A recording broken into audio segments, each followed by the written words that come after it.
"I'm leaving," I exclaimed. "Fine, and don't come back," my wife answered. Usually I'd say, "Go to hell," when I walked out the door, but today I didn't want my last words to her to be so uncivilized. We have exchanged similar words many times throughout our 14 years of marriage. But I always came back, but not at this time. In a few days, she will understand what I meant this time. Over the past 6 to 7 months, Jenna, my wife, has become more and more verbally abusive. I didn't understand what was happening. Her snide remarks were, to put it mildly, caustic. I started avoiding her as much as possible so as not to make the situation worse. Every day, I lingered longer and longer in the car. Sometimes I even returned home after Jenna and Carrie, our 13-year-old daughter, had already eaten dinner. I had to look after myself. Sometimes there were leftovers. Lately, however, I think they've ended up in the bin before I get home. My name is Kurt Kaminsky.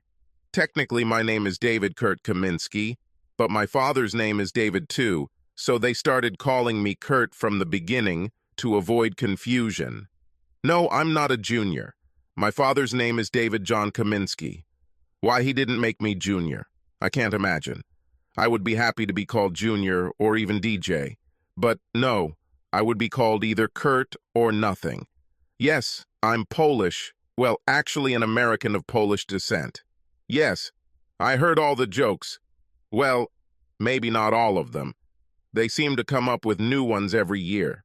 As the only person of Polish descent I know, other than my father, living in this small town of about 10,000 people, I have become the butt of many jokes.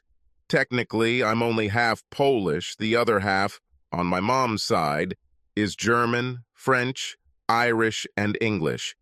But since my last name is Kaminsky, I am Pole. My wife, soon to become my ex-wife, is not who I thought she was. I only found out about this 4 weeks ago. As I said before, I was spending more and more time away from my wife due to her abusive relationship. After returning home without dinner several times, one Monday evening I decided to grab a bite to eat at a local restaurant. I was sitting in a booth, ready to order, when I heard 2 guys talking in a booth on the other side of the partition. My attention was drawn to a phrase that contained the word Pole.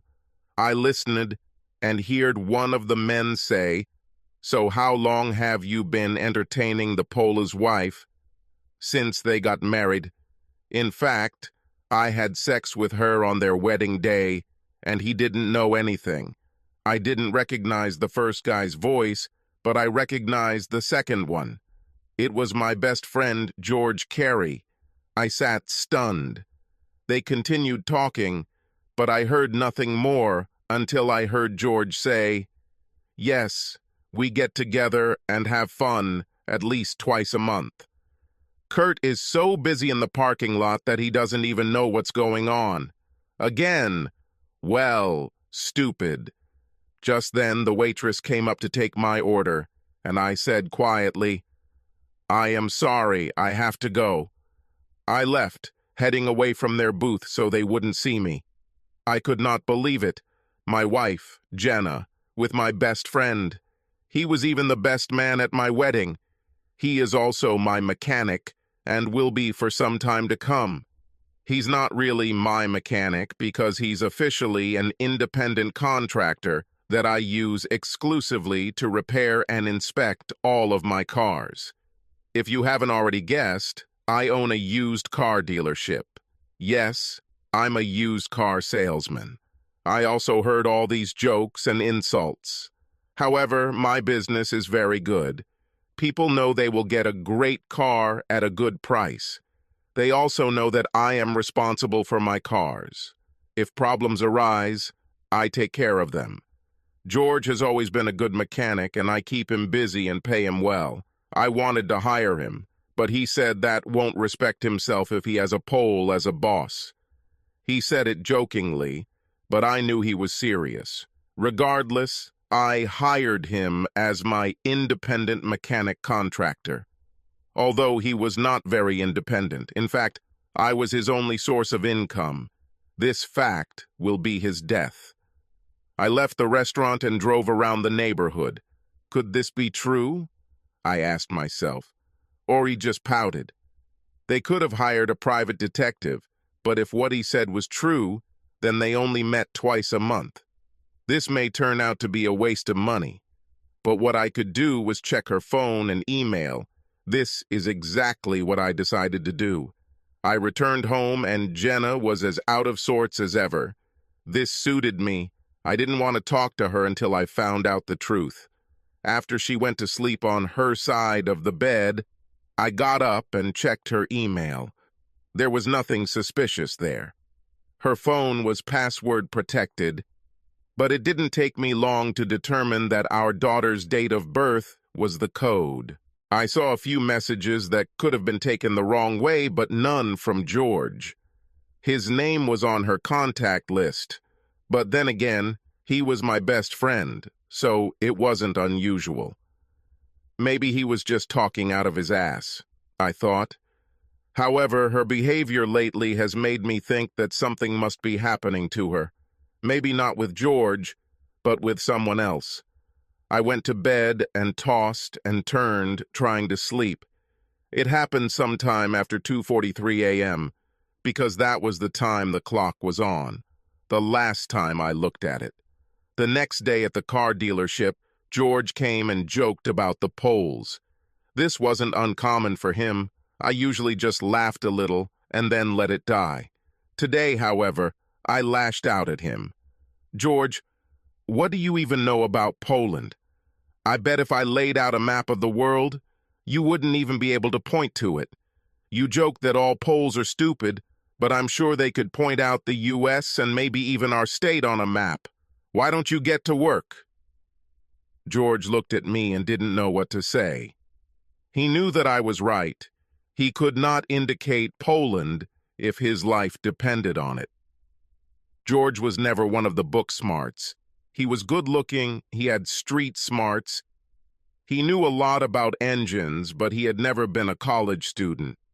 I think that's why he hung out with me in high school. I helped him with his homework so that he could at least finish school. Now I've started to rethink my choice of friends. He made me think about choosing a wife. I went into my office, closed the door, and began to think about how I could get evidence of what might be happening. I couldn't stand up to both of them. They would just deny it. I needed proof. I called a private investigator in Santa Fe and told him my concerns. He said, given that this only happens twice a month, it would be too expensive to monitor them. You could install a beacon on your wife's phone. At least you'll know where her phone is whenever you check it. You can also install cameras in your home. But unless you buy really good cameras, and by good I mean expensive ones, they will most likely be found. Even with expensive cameras, if your wife is aware of her surroundings, she will probably notice something different. I think if I were you, I'd put a tracker on her phone and hope to catch them at a motel or something. I received his recommendation for a tracking program and told him I would send him a check for all his help. I didn't do anything. You don't owe me anything, he said. All the information I gave you could have been obtained on the internet. Well, I asked you for an examination, and you provided me with good information, so expect a check in the mail. If you're ever in Silver City, stop by Kaminsky's parking lot and say hi. I don't usually go to this part of the state, but if I do, I'll look for you, he said, and I knew he was serious. Part of the reason I was successful in selling cars was because I made people feel valued. I learned early on that people need to feel that who they are and what they do matters. I looked at tracking software and decided I could at least do this. Then he looked at the camera and felt that he was right. He saved me money, time, and the hassle of purchasing cameras, which I had no doubt Jenna would notice. That night, after everyone had gone to bed, I got up and downloaded the tracking app on her phone and synced it with my phone. It will work in the background without her knowledge. That night, I slept more peacefully. The next day at work, I checked the app periodically. She worked part-time in the university bookstore. She only worked 15 to 20 hours a week. She called the money she received mad money and spent it on whatever she wanted, usually going to the salon. Later I checked and she was at the grocery store. Later still, she was home. George was home most of the day, but when Jenna was home, he was at work, so at least that day I was sure nothing had happened. That evening, I decided to try to be more polite to my wife and daughter. When I asked if they wanted to go to Reveal to eat, my wife seemed to react a little better. Carrie, however, was a typical 13-year-old girl, unsure if she wanted to see her parents. I insisted, and she reluctantly went to the car. Dinner was pleasant. I didn't fail to mention George in the conversation, and Jenna looked away, but quickly changed the conversation when she saw me looking at her, which increased my suspicions. I would like to know if what George said is true. I needed to figure this out somehow. That evening, I didn't check her phone. I had no luck checking her calls or messages, so she either deleted them immediately or didn't make them at all. As I got into bed, I said to Jenna, "Thank you for coming to dinner today." "Thank you, Kurt. It was a pleasant surprise." She looked at me and said with her gaze, "You might be lucky today." It's been a while, and like I said, we haven't been getting along very well lately. Jenna finished her nightly preparations in the bathroom and lay in bed, cuddled up to me. I had mixed emotions about possible sex with her. If she cheated on me, did I want it? I decided that until I had proof, I would let her initiate and reciprocate. I wouldn't take the lead. In the end, we did have sex, but it was very vanilla sex. No need to go into details. Well, at least I had fun. For the rest of the week, I checked the location of her phone and didn't see anything unusual. On Saturday evening, when she was already asleep, I checked her phone for messages or calls, and again, found nothing. I was close to convincing myself that George was lying through his teeth, trying to impress some guy with his sexual exploits. This was not the first time I knew this since school. I went back to bed and tossed and turned again. My subconscious wouldn't let me sleep. It was 2 a.m, and I was lying there staring at the ceiling, unable to sleep, so I got up and went downstairs to get something to drink. I hope this helps me sleep. I sat with a glass of Jack Daniels and a Coke in one hand and her phone in the other. Then I decided to check her phone again. I entered the password, my daughter's date of birth, and opened the phone to her homepage. And then it hit me like an electric shock. Our daughter's date of birth was the key. The pregnancy was difficult. In fact, we thought we were going to lose her several times during the pregnancy.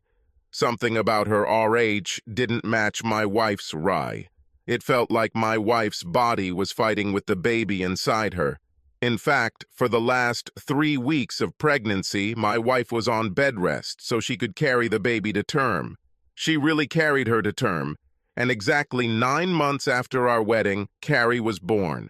We were so happy. She was healthy, but she was a difficult child. She cried constantly, didn't get enough sleep, didn't want to put her hands on Jenna's chest and whatever. It was difficult with her. My wife, in Carrie's 2nd year, told me in no uncertain terms that we weren't having another baby. It depressed me, but honestly, the baby sucked all the joy out of our lives. I mentioned that she was born 9 months later. These children are called wedding night babies because they are conceived that night or during the honeymoon. A light went on in my head. If what George said was true, then there was a strong possibility that Jenna was already pregnant before our wedding night. Jenna took the pills. No, we didn't wait until we were married to have sex. In fact, it was the majority of our time together. The doctor, when asked how Jenna got pregnant, said that the stress of the wedding probably affected her hormones and made the pills ineffective. Well, if the pills weren't effective that night, they weren't effective that day. Now I know what to do. There was a 50% chance that I was not the father. You know the expression, the early bird gets the worm. Now George might have been an early bird. However, I think that in his case, the expression should look like this. The early worm gets the birdie. I got up from the couch and went to the bathroom. There he found some cotton swabs and went to Carrie's room. Now she was fast asleep. She finally switched to a good sleep schedule when she turned 4 years old. Up to this point, she had had a hard time. She lay there, snoring, with her mouth open. It was easy for me to take a Q-tip and run it along the inside of her cheek. She didn't even wake up. After placing this in a plastic Ziploc bag, I repeated the process for myself. If it turned out that Carrie was my biological daughter, it would still leave me with questions regarding Jenna's fidelity. If Carrie wasn't genetically mine, well, I'll think about it later. Sunday was housework day, and we each had our own responsibilities. I took my time with them to limit my exposure to Jenna or Carrie. I had a hard time containing my emotions, so I didn't want to give anything away. I was eager to find out the results of my suspicions, but at the same time, I doubted. This thought haunted me all day. Jenna asked me, "Is something bothering you, Kurt?" I needed to come up with something quickly, so I replied, "I want to buy a large number of cars at the next auction to fill my lot. This means money will be tight until I can make a few sales to make up for it." "Well, don't overexert us," she said.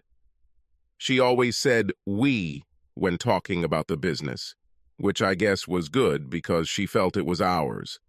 But in fact, when I opened the car park, I registered a company to limit my liability. We live in a religious society, and I didn't want anything I did in business to negatively impact my personal life. "I think I'm going to pay off the credit cards and cancel all but one so our credit looks a lot better," I told her. This was a ploy to explain my plans to prevent any possibility that she might screw me over financially if and when she found out about my plans. "Whatever you think needs to be done," she said dispassionately. This idea came to me in the blink of an eye. It's amazing how your mind can work if you let it. This would limit the possible consequences if what I expected turned out to be true. So, early Monday morning, I took my samples to Western New Mexico University and talked to someone in the science department. They referred me to the head of the department. He told me that they had a core program in cellular and molecular biology, and that they would be happy to do it. I gave him some of my business cards and told him that he or anyone who worked on the samples would get 10% off the purchase. He seemed to appreciate it. I was thinking about replacing my Camry with a newer car. I may have to stop by and take a look at your selection. If you don't see anything you like, just let me know and I'll work with you to find something you like, I told him. "Thank you.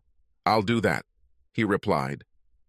I know I smiled when I left the university, but it was a concerned smile.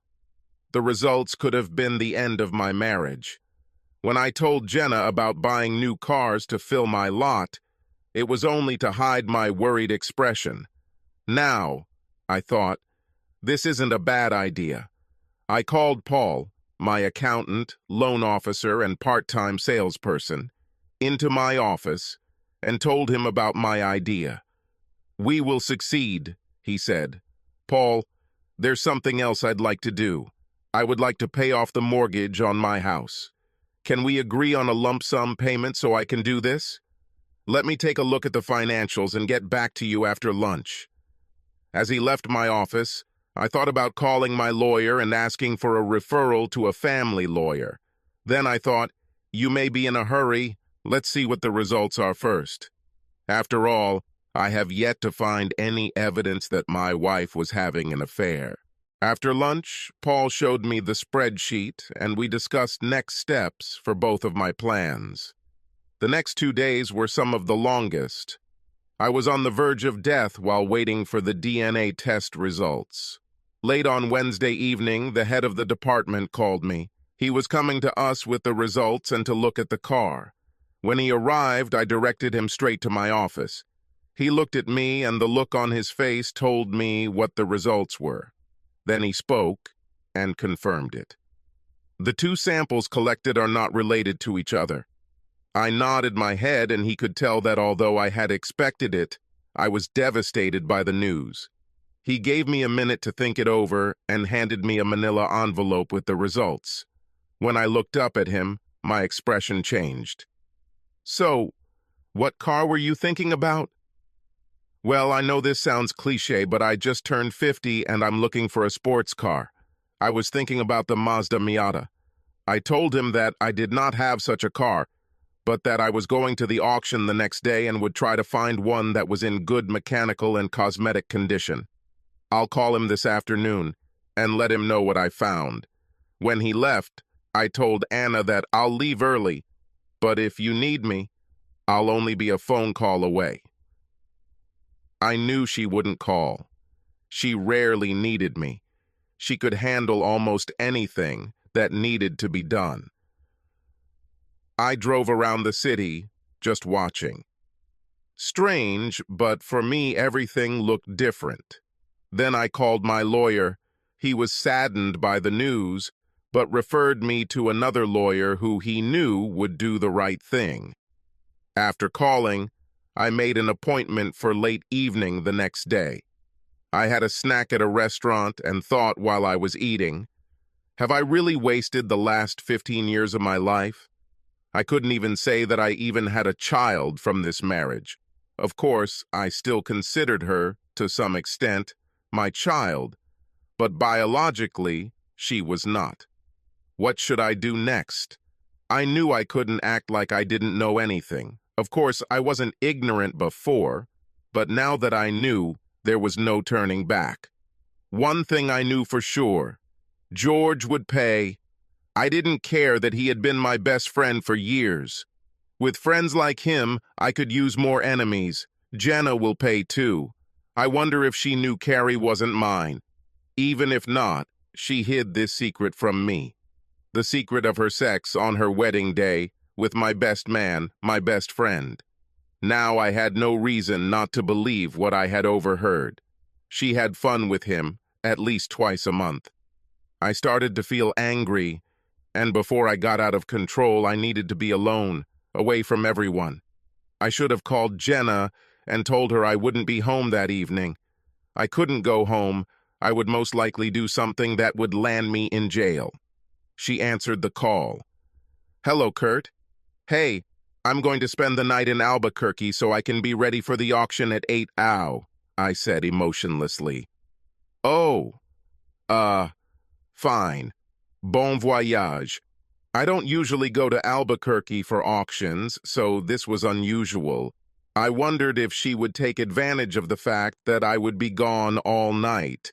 She would have to blame Carrie on my parents, and it would be difficult to explain. However, I will periodically look at her phone tracker throughout the evening to see if she has decided to go somewhere else. I followed the roads to Albuquerque. I wanted to buy at least 20 cars, including a Mazda Miata. I would arrange to have them picked up and sent to my lot after the auction is over. Now the question in my head was who to entrust their mechanical inspection to. I knew that George would not get any more work from me after his routine inspections and machine repairs were completed. When he hears that I bought 24 cars, dollar signs will appear in his eyes. How much he can charge me for all this work. However, this will not happen, and I will keep it a secret until the last minute. I needed to talk to one of the local auction dealers to see who would be good enough and reliable enough to inspect them before shipping them to our small town. I got to Albuquerque around 9 a.m. and checked into a Best Western hotel. Even though I was the owner, I could not allow the money for an expensive hotel to be divided from the company's accounts. The room was comfortable, as was the bed. That's all I needed. I am a simple person with simple needs. When I entered the room, I immediately checked Jenna's phone tracker. I discovered that she was still at home, or at least her phone was at home. That night, sleep was difficult. I kept going over in my mind why she did what she did. How could she justify having sex with him on our wedding day, let alone twice a month for who knows how many years? I began to reconsider our marriage. He was never perfect, but I thought we loved each other, exclusively. Now I know that this was a mistake on my part from the very beginning. In the first few years after the wedding, things were not easy. Of course, we weren't expecting a baby right away. We originally planned to wait 3 to 4 years and then start a family. 3 children is what we agreed on before the wedding. However, the fight with Carrie ruined these plans. When I found out that these plans were ruined by my best friend, all the struggle began to seem in vain. 14 years of wasted effort. There had been good times, of course, but even those were now overshadowed by this news. If Jenna hadn't had sex with George, maybe she would have gotten pregnant with me, and maybe she wouldn't have had such a bad pregnancy and difficult child that made her not want anymore. George ruined my life when he seduced my future wife on my wedding day. Now he entertains her at least twice a month, and I'm sure that all the time he laughs at the ignorant Pole. He must pay, I thought to myself, lying down and trying to sleep. I was furious again. I needed to calm down, otherwise I wouldn't be able to sleep. I turned on the TV to some mindless comedy show. Laughter helped me calm down, and by 11 o'clock I was ready to fall asleep, looking forward to a long day. The auction went well. I got some great cars at great prices and got to know some dealers in the Albuquerque area. I didn't see any Miatas at auction, so I started asking other dealers. 2 of them had one each, one red, the other black. I asked them if they would be willing to make a deal once I found out what color my client preferred. Of course, each of them said. Just let me know what cars are on your lot, and we'll get it done. I should have come to this auction more often. Communication with other businessmen engaged in the same type of business inspired me to expand my business. Besides, it distracted me from my problems. In the afternoon, when I met with the lawyer, the news was not very good. I will lose half of all my property and will have to pay alimony and child support. Child support for a child that wasn't even mine. Then I decided that I would not get a divorce. Instead, I'll leave her with George's baby. I would pay off the mortgage on the house. She could have stayed in it, but my name was the only one on the mortgage, so she couldn't sell it. If I moved out but continued to pay taxes and utilities, she wouldn't be able to resign and take the house. However, I had to decide what to do with my business. It was registered as a corporation, but somehow I knew that if I didn't do something to protect it, I could lose it. I needed to talk to my business lawyer about this. When I walked through the door of my house, I was exhausted from a long day, so I said to Jenna, "I'm tired. I'm going to take a shower and go straight to bed," and went to the bedroom. "Do you want to have dinner?" she called me. "No, I had a late lunch," I answered. At least she thought to ask. The shower was wonderful. It felt like my problems almost melted away. I had problems, but I was on my way to solving them. I fell asleep a few minutes after my head hit the pillow. I had been stressed for the past week, and now that I had started making a plan of action, my mind could rest. Waking up early and feeling refreshed, I headed to the office before Jenna and Carrie even woke up. I had things to do and even more plans. When my staff started arriving, they found me knee-deep in spreadsheets, financial reports, and sales forecasts. I told Paul that I had purchased 23 cars and that within a week we would close the deal on the car at the dealer in Albuquerque. I told Anna not to assign any more work to George, but to keep it a secret. She looked at me with a puzzled expression. "You are the boss." "Thank you, Anna. You are irreplaceable." At 9 I called my business lawyer and asked him what I should do. "Well, your business is registered, but there may still be a way she can force you to sell it to get half of its value. Have you thought about selling it beforehand?" "No. Do I need it? This will keep the business out of her hands," he said. "This business is my life. I can't get rid of it," I told him. "Okay. Let me think a little and study the situation. I'll call you at the end of the week." This news was devastating. I have worked hard to build my business into what it is today. This is my child, unlike Carrie, I thought to myself. Now I was filled with rage again. Part of being a good business person is the ability to compartmentalize and multitask. I needed to put my personal problems aside and get back to business. First on my list was to call Doug, the department chair, who determined that what George said was true. "Doug, Kurt Kaminsky, I have information about 2 Miatas that might interest you. One is red and the other is black. Are you still thinking about it?" "Yes, if the price is right," he said.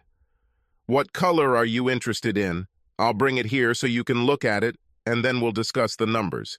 Even if we can't agree on a price, I'm sure I can sell it without too much trouble." "And which one would you suggest?" he asked. "Each has its pros and cons. Fire red is a great statement color, but it fades faster.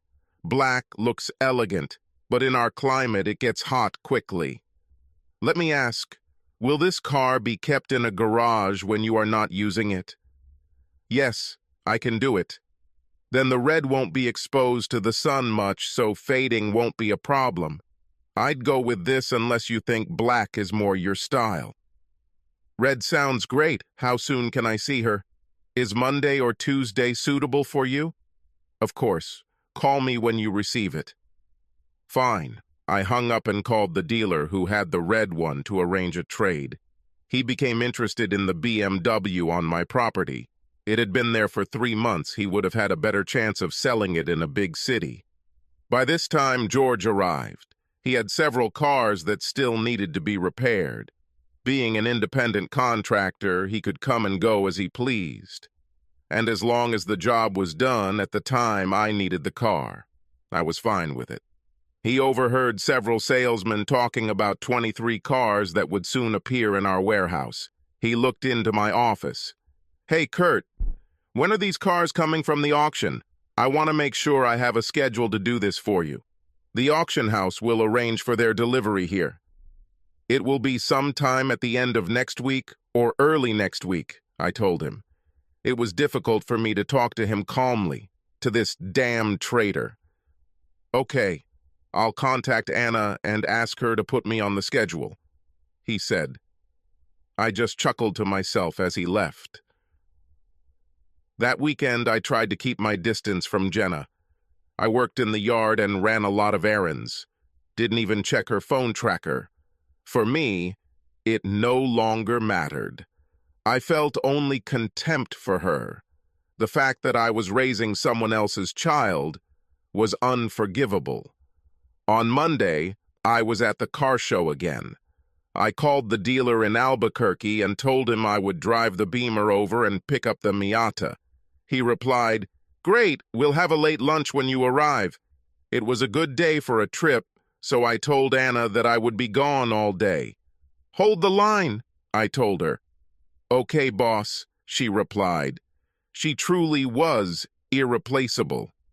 I need to give her a raise, I told myself. The trip was pleasant, as was the lunch. The other owner made me feel welcome, and I felt like I had a new friend. On the way back, driving the Miata, I really enjoyed myself. The top was down and the wind was ruffling my hair. I decided that I would call another dealer and get a black car. I needed to live a little, and I won't be needing more than a two-seater anytime soon. I pulled into our driveway in a red sports car. Jenna looked out the window and must have said something to Carrie because they both came out to watch. Honey, why do you need this car? You know we need something with a back seat for Carrie, she said condescendingly. I just picked her up from Albuquerque for a client. Thought you might want to ride it, I replied. No, honey, I don't like small cars, Jenna said with slight contempt. Carrie? I said, motioning for my daughter to sit down. No, Dad, I feel bad enough that they tease me because of my last name. I don't want to be seen driving around with a Polish used car salesman. She said it like only a teenager could say it. I was stunned, to say the least. Where did this disrespect come from? When I looked at Jenna, I realized that she was acting as if Carrie had done nothing wrong. Great. Now both women in my house are disrespectful to me. I know teenagers aren't supposed to be best buds with their parents, but the hurtful way she said it made me look at my entire family life as a sham. Well, I'm going to go for another ride. I'll be back as soon as I can, I said, putting the car in reverse and driving away. I drove along the roads of Silver City and its environs, fired up. My marriage was rapidly deteriorating. When I finally pulled into the driveway at 9:30, I immediately went upstairs, hopped in the shower, and climbed into bed.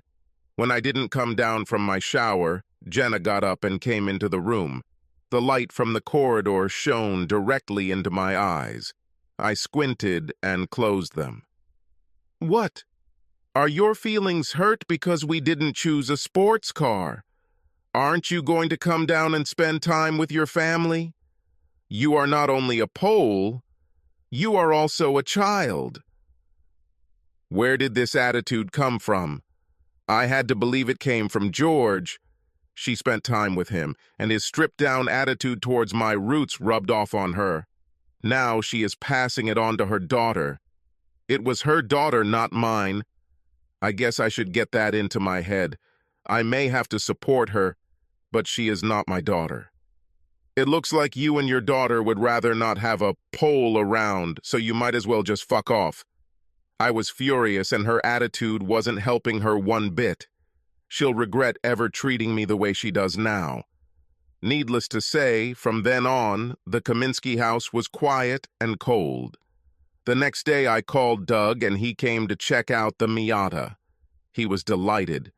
We talked the numbers over and he was surprised at what a great price he got. $3,000 less than Kelly Blue Book.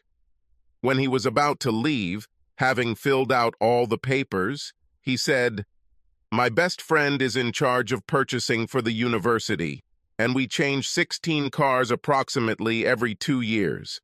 I know it's not much, but could you talk to him? Always happy to do business, and you know I'll make a deal with them," I said. "I'll ask Jim to call you at the end of this week." "Thank you," I said.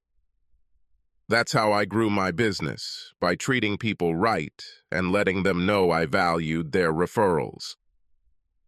On Wednesday, my lawyer called me. "Hey, Kurt, I think I have a solution to your potential problem. Could you come by this afternoon to discuss it with me?" Of course, I can't wait to start. The atmosphere in my house is becoming simply unbearable. At a meeting that day, I heard the plan and liked it.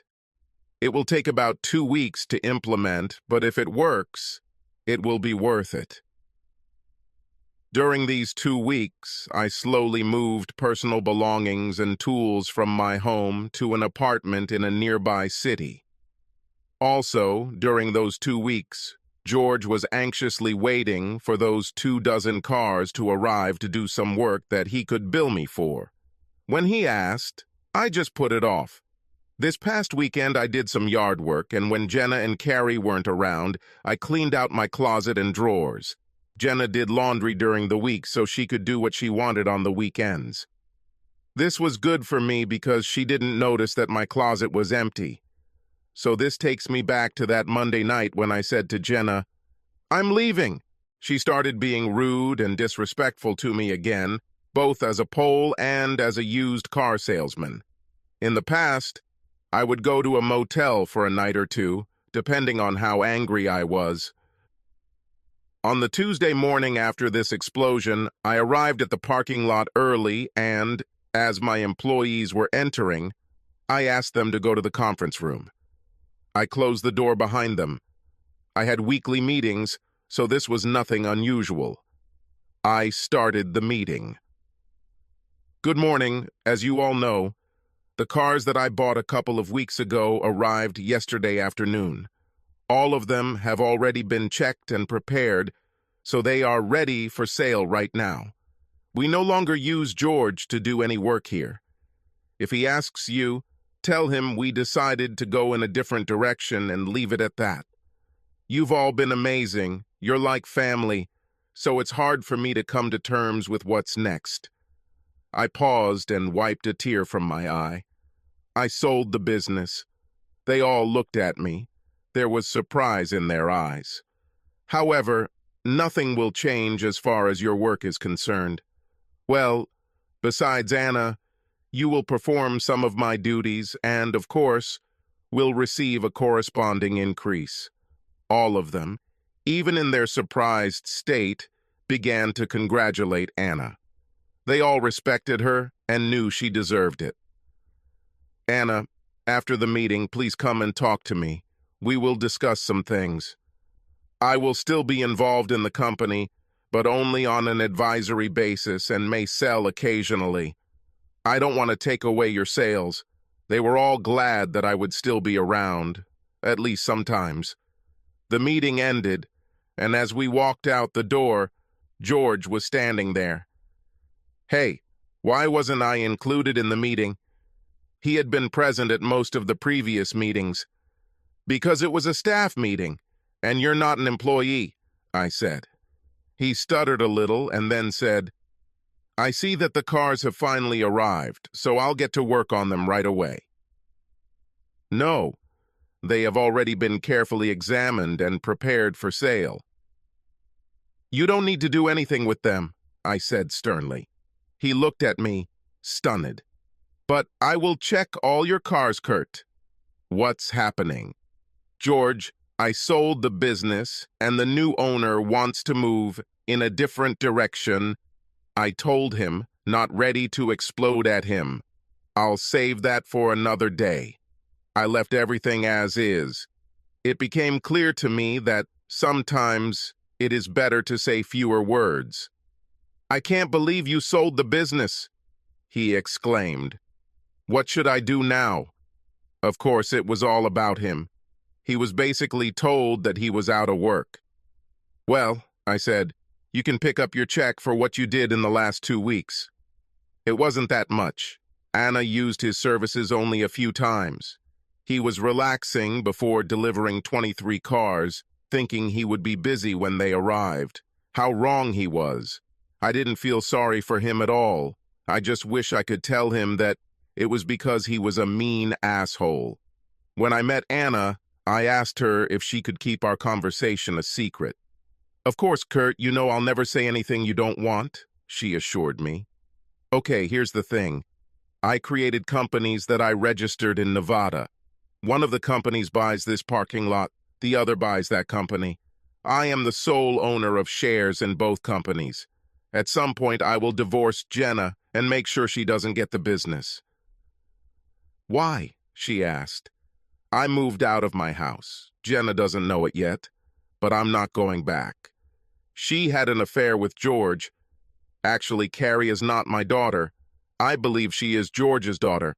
I don't even know if Jenna knows about this, let alone George. They'll soon find out. I'm not going to get a divorce, but I will continue to pay utilities and taxes for our house. This way she won't be able to say that I abandoned her and take everything I have. Just in case she files for divorce due to irreconcilable differences, I don't want her to be able to take over the business. That's why I agreed that the company would be bought twice. Let them try to figure out what's going on. The proceeds from the sale will be spent by the time she gets her divorce done. Plus, I make next to nothing from consulting and a few commissions from sales. Anna, you are able to cope with daily operations. I'll be available to call if you have any questions, but let me say that I trust you and I trust your judgment. The smile came back to her face when I told her about the new owner, but when she heard about Jenna and George, she looked like she was ready to shoot someone. This was a woman whom I truly admired and respected. I continued, I have one more task for you, and then I will leave you. I need you to order a new sign and letterhead. We are changing the name of the business. This will further cement in George and Jenna's minds that the business has been sold to someone else. The new name of the business will be Helpless Car. I spelled the name so I knew she had it right. She looked at me in bewilderment. Someday I'll tell you why I chose this name. Suffice it to say, it tells the whole story, I said. She still looked puzzled, but she trusted me enough to follow my instructions. With that, I left, saying a few words to everyone as I left. I got into my car, an Audi, and drove down the road towards Albuquerque. About 2 hours passed when I received a call. Caller ID told me it was Jenna. I didn't expect her to call before the end of the evening. This has happened many times before when I left. I'd go away for a day or two, she'd call, we'd talk, and I'd come back. Everything changed for a while, and then we became the same again. After a while, we would have a quarrel again, and the cycle would start all over again. I decided to answer the call, waiting to hear what nonsense she would spew this time. "Hello?" I said through the speakerphone in the car. "Kurt, what's going on?" she said somewhat hesitantly. "Nothing, just going to Albuquerque." "Why are you going there?" "To pick up the car," I said without emotion. So what I heard must not be true. So George must have called her. Figuratively speaking, call your mistress to find out what is happening with her husband. "I don't know," I said. "What did you hear?" "George called me and said that you sold the business." "Why would he call you?" I asked, perplexing her. She corrected herself. "He's your best friend. He wondered if I knew what was going on." Best friend, what a joke. I was a joke to him. The stupid Pole is helpless and does not know what is happening behind his back with his own wife. Apparently, my family was embarrassed that I was a used car salesman, so yes, I sold the business. Now, you won't have to bear that stigma anymore. "Shouldn't we have talked about this first?" she said. I'm sure she was worried about how we would live now. "This is my company. I owned it before we got married, and I can sell it whenever I want. I just hope the new owner treats my former employees well." "So, did you get a good price for it?" Again, she was worried about how this would affect her standard of living. I didn't care. I just knew I needed to change jobs. I'll start looking after I take a few weeks off to relax. "What about a mortgage?" she asked. "Oh, I used the money to pay off the house. You don't have to worry about that. Now you just need to pay utilities and taxes." "What about food? What about gas? What about insurance?" she said, almost hysterical. "Oh, I guess I'm a stupid Pole. I didn't even think about them. Do you think you could take on more hours at your job?" Now she was excited. "When are you going to come back home? This is the moment of truth." "I won't come back. I said casually. What? I told you that evening that I was leaving. You told me not to come back, so I won't come back. Don't worry, I'll find a way to pay all the utilities so the power won't be turned off. You can't do this, Kurt. You must go back. I heard the desperation in her voice. No, I really don't want to, I said dispassionately. Kurt, don't do this, she cried. I did it already. What about your daughter? She asked, trying to tug at my heartstrings. You mean Carrie, the girl who is ashamed of her last name and the fact that her old man is or was a used car salesman? Kurt, she's just a 13-year-old girl. You can't take this to heart. Well, it doesn't matter anymore. I won't be back again, so none of you will be embarrassed of me. With these words, I hung up and turned off the phone. Let her think about it. I knew that now she was trying to call me back and would be angry that I wasn't answering the phone. After calming down from the phone call, I tried to enjoy the leisurely drive to Albuquerque. I could only assume that the next call she would make was to her lover to get more information and to let him know what I had said. When I got to my destination, I turned my phone back on and saw that I had 5 messages. I listened to them all, 3 from Jenna, 1 from George, and 1 from Anna. I immediately called Anna. Hi, Anna. Sorry, my phone was turned off. I have had unwanted calls. Yes, I know. Your wife and George called me to find out where you were. I told them you don't own this place anymore, so you don't come anymore. Hope everything is okay. Great, I said. If they give you too much trouble, tell them you're calling the police about phone harassment. I like it, she said. Kurt, you may feel like you don't have any family or friends anymore, but trust me, you don't. We are your family and always will be. Thank you, Anna. You know what to say. I hope your husband knows how lucky he is. Trust me, he knows. He constantly tells me about this. Never lose this. Don't take each other for granted. I'm not going to, she said.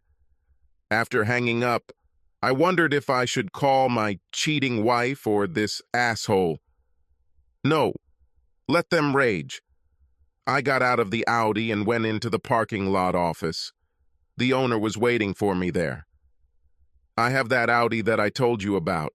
Would you like to discuss if we can make an exchange? Let's see, he said. He was impressed with the condition of the car, both inside and out, as well as under the hood. He looked at me. I can sell it in a week. Are you sure you want to make an exchange? I feel like I'm getting a better deal.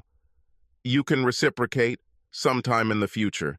I'm not here to make money. I'm here to get a sports car. Half an hour later, I was back on the road, top down, enjoying the ride. Now I had to decide where to go. North sounded good, so I headed to Santa Fe. Over the next 2 weeks, I traveled through northern New Mexico, Arizona, southern Utah, and Colorado.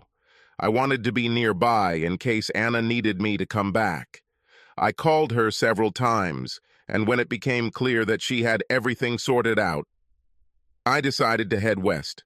Of course, they kept calling me. At first they were annoyed, then apologetic, and finally there were notes of bitchiness in them. I listened, but I didn't care. When they called me and told me that the credit card had been canceled, I just laughed. When George called and said I was a terrible person for leaving Jenna and Carrie, I had to laugh even more. My lawyer actually sent me a message. Jenna called and threatened to file a stay-at-home order if I didn't contact her and come back. I called him back.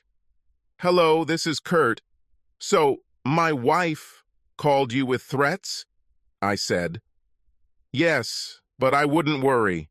If you're still paying on the house, she'll have a hard time proving it.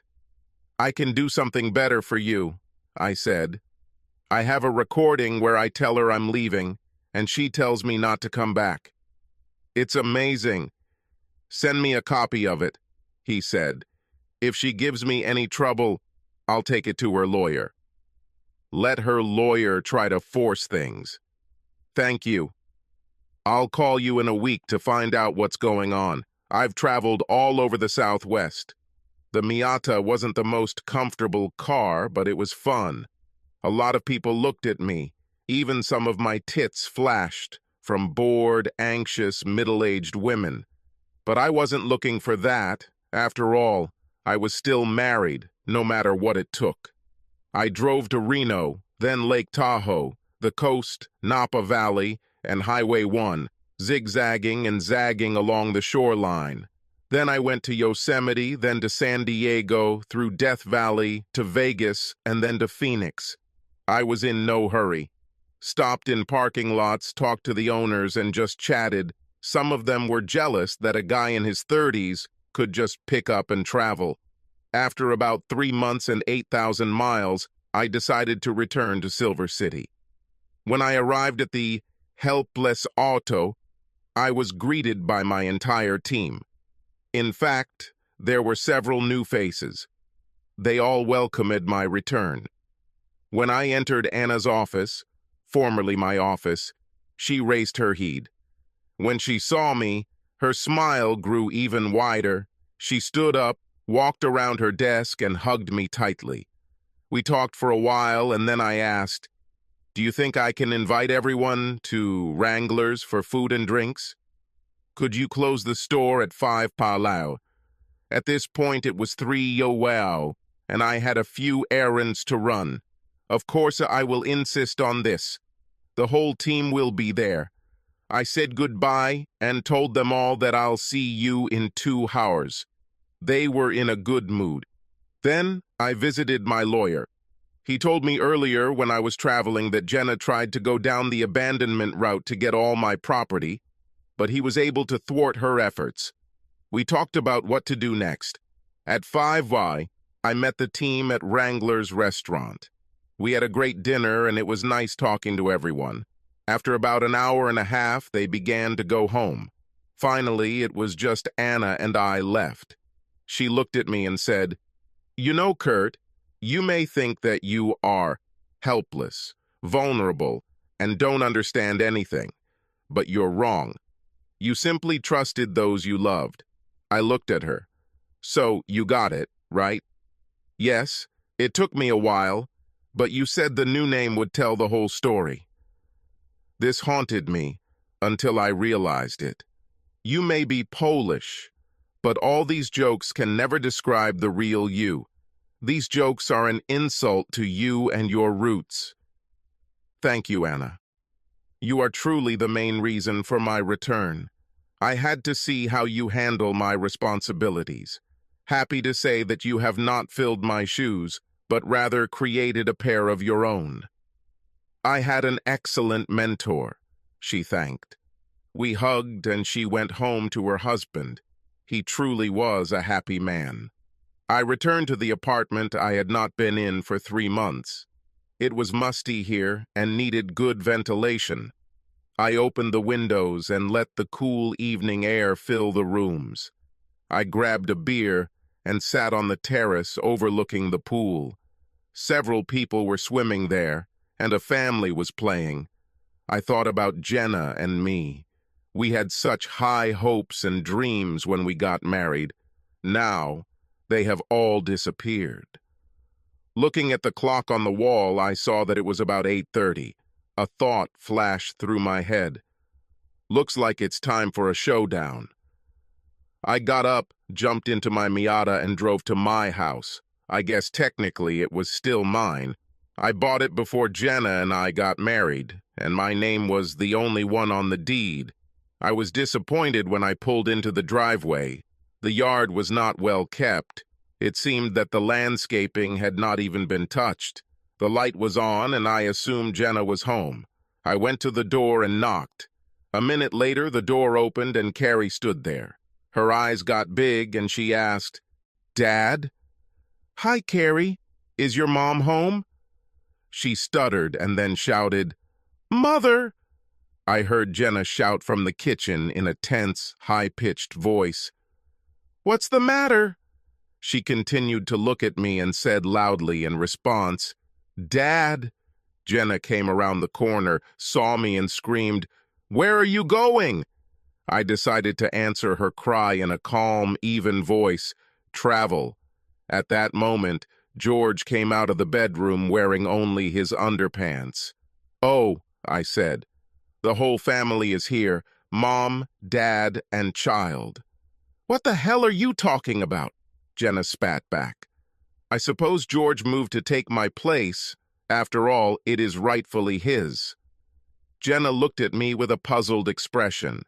Carrie said, "He lost his apartment after you fired him, and Mom needed a man to help pay the bills and take care of other responsibilities here since you left then."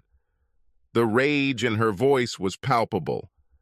"Well, young lady, it appears you are misinformed." She hated it when I corrected her.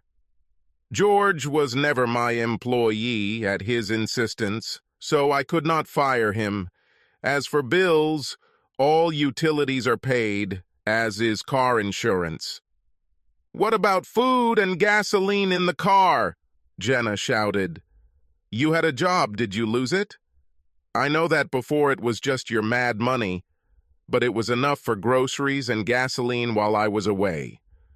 "So, you think you'll come back and just move back?" she asked. "No, I'll wait until you and your lover find somewhere to live." It was obvious that they were sleeping together in my house, and Carrie seemed okay with that. "I'm not going to move out of my house," Jenna said. "Correction, this is my house. He was mine before we got married, and only my name is written on the contract," I replied. "Well, you left, so now he's mine." "The law doesn't work that way. Since I pay the utilities and taxes, I am still the legal owner, and even though I have been gone for a short period of time, I still own it. Don't worry, I'll give you lovebirds until the end of next month to find a place to live. Just make sure you take your daughter with you." "What does your daughter mean? She is our daughter." You couldn't think of more truthful words. I chuckled. Jenna looked puzzled. Then I said to Carrie, "Carrie, I know you hate being called Polish, so I have good news for you. Your real father is not me, but George." The silence in the room was deafening. After a minute, Jenna meekly asked, "What?" "Yes, Jenna. It seems that your little carelessness on your wedding day led to the appearance of a child, but not mine. But good news for you, Carrie. You can now take your real dad's last name and become Carrie.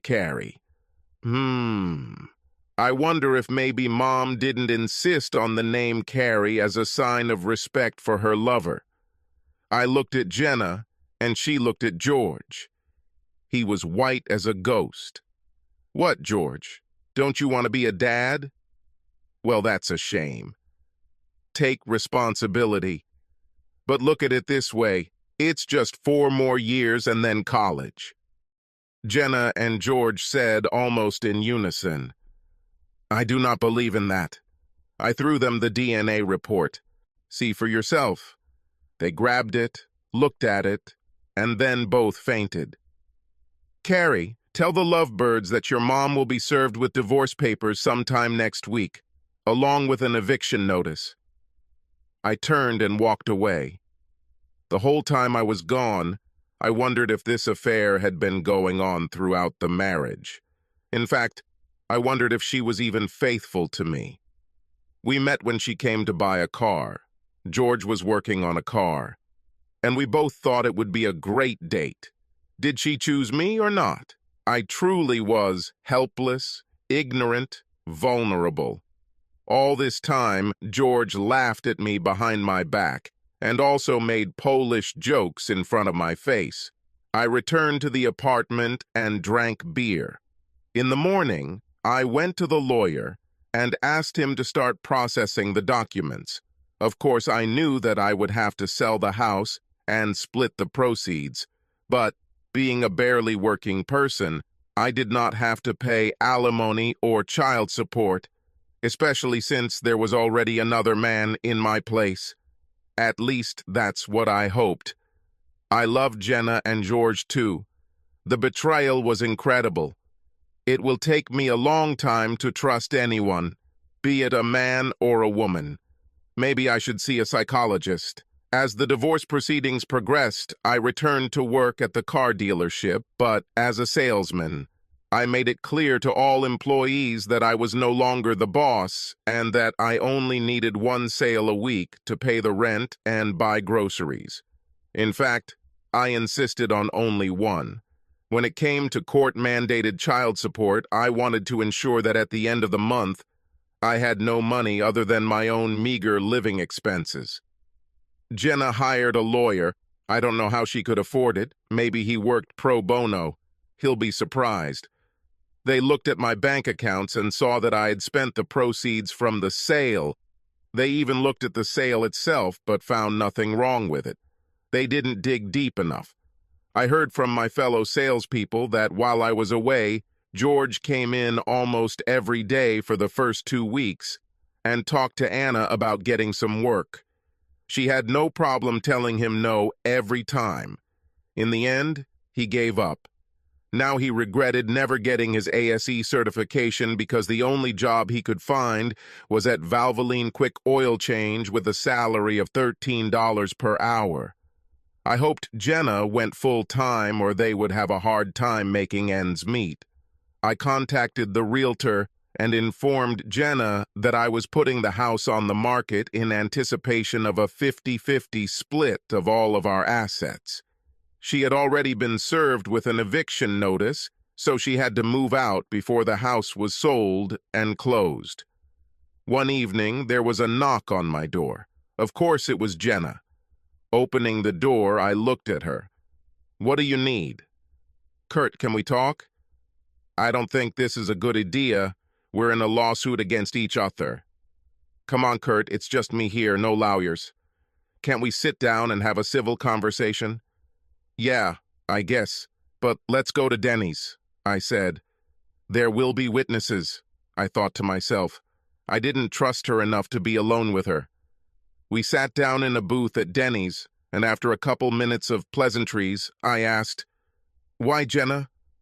She looked at me, hesitated, and answered, "I think the simple answer is that I liked both of you, and I couldn't decide." "So you were dating both of us at the same time?" She looked down at the table. "Yes, but George told me not to tell you anything because he knew it would ruin your personal and work relationship with him. So when I asked you to marry me, why did you say yes?" "Because I loved you." "What about George?" I asked. I loved him too, but I understood that he would never be a suitable husband. "When you asked me, he and I discussed it and ended our relationship. I wanted to focus on us and the preparations for our wedding. So, on our wedding day, while having sex with him, you said, 'I'm marrying him, but you're still my man.'" She started crying. "Everything was wrong. Then what was it, Jenna?" She hesitated and then said, "I didn't want to lose him, and he didn't want to lose me." "Well, now you have each other and your child. By the way, she did a great job with the name. I didn't even notice until I had time to think during the 3 months on the road. I didn't know Carrie wasn't yours. I really didn't." Then she looked at me and said, "Kurt, I wanted to talk to you today to tell you that I still love you." "It's nice to hear from you, Jenna, but I don't think you know what love is. I loved you more than anything in the world, and obviously you can't say the same. I loved you, but I can honestly say that I don't love you anymore. I loved you with all my heart, but now I feel only contempt for you." When I said this, she looked up at me and realized that our relationship was over. There will never be us again. I had to ask her one more question. "Have you ever stopped?" She hesitated, and then apparently decided that it didn't matter and told the truth. We never stopped. We had our lulls, but we got together, usually twice a month. I was hoping for a different answer, but I was still glad she told me the truth. One more question. What happened about a year ago that made you treat me so badly? Your attitude towards me began to change. The outward contempt was obvious. Her face turned red, then she got a little angry. George started trying to talk me into having a threesome, and not with you.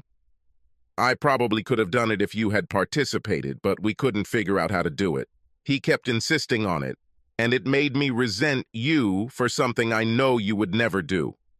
I know it sounds strange, but I thought I could have my two men loving me together, and I resented you for not being the person to allow it. So you did it? I asked. No, I thought about it, but then you left and my whole world collapsed. Well, now you can do it knowing that I don't care. What you do doesn't bother me anymore. We both knew our time to talk was over, so I paid the bill and we walked to our cars. 4 months later, we stood before a judge and he declared us divorced. George was there too. As we were leaving the courthouse, Jenna said, "Maybe we can have a drink the old-fashioned way." Of course, I said. By this time, the animosity I felt towards the two of them had disappeared. Then I thought, this will be the last time I have to be with them. Now, they can be alone. Let the pigs live in their own filth. They deserve each other. Ha! Jenna will have to get used to a lower standard of living. Okay, maybe the animosity hasn't gone away. I may be Polish, but I am a respected person. Subscribe to our channel so that your second chaff doesn't cheat on you, and go ahead and listen to the next story, because this story is nothing compared to the next one. If you're under 18, don't even think about listening to the next one.